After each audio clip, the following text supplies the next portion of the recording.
Thanks for watching Four Color Commentary. I'm Mark Allen, and it is time finally for Doomsday +1 issue 3. And just more great Doomsday +1 action and adventure, and some character development going on here. Relationships and forming, and new relationships forming, and one particular character that I think Byrne was really working on making something special. And but I like that in these. Okay, I guess I should tell you the creative team. It's I think pretty much every issue is editor George Wildman, story and art by Joe Gill and John Byrne. Joe Gill being the writer, John Byrne being the artist, of course.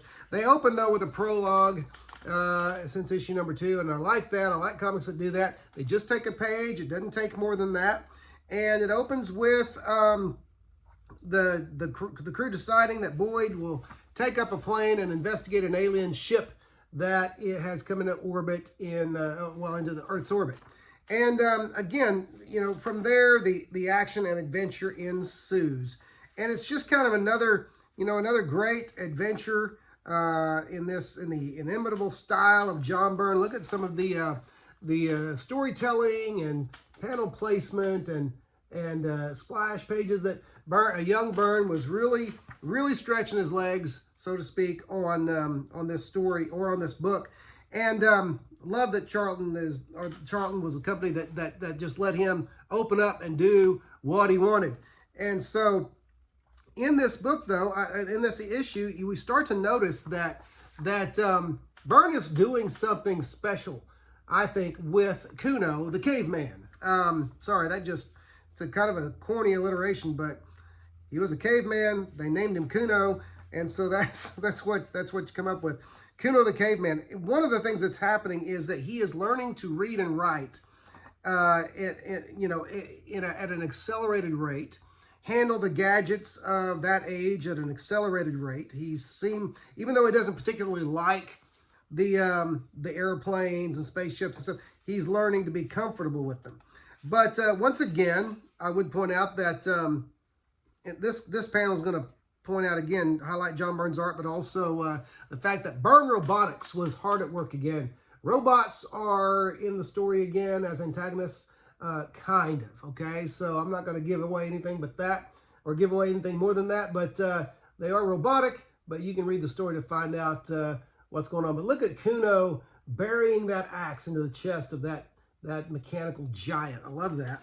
And I love that he is also that Kuno is helping to fight this space age futuristic, stuff, and using basically a mini sledgehammer and an axe, and he's getting it done with the tools that he's familiar with. So again, just really great art by a young John Byrne.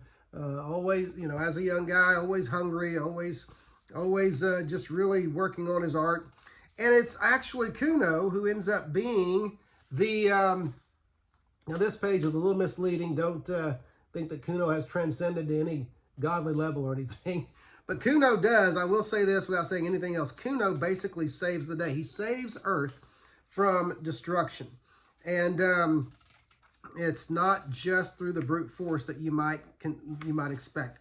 And so no text piece in this issue, but just great art. But it does start the letters page, and so in this issue you've got letters about Doomsday +1. So those are always cool. I still like to read letters pages from comics, Bronze Age, Silver Age. I still like to read those letters pages. But anyway, another great addition to the series, Doomsday +1. Again, I really believe that if a book like this was released today, I believe it would do better than it did then. I believe it was just difficult for Charlton to compete in many cases with Bronze Age, Marvel, and DC. But anyway, that's Doomsday +1, fun book, and I hope I didn't give anything away. I'm trying to communicate the fun of it without giving anything away. But great book, and it's just a lot of fun. I'm really enjoying some of these early Charltons.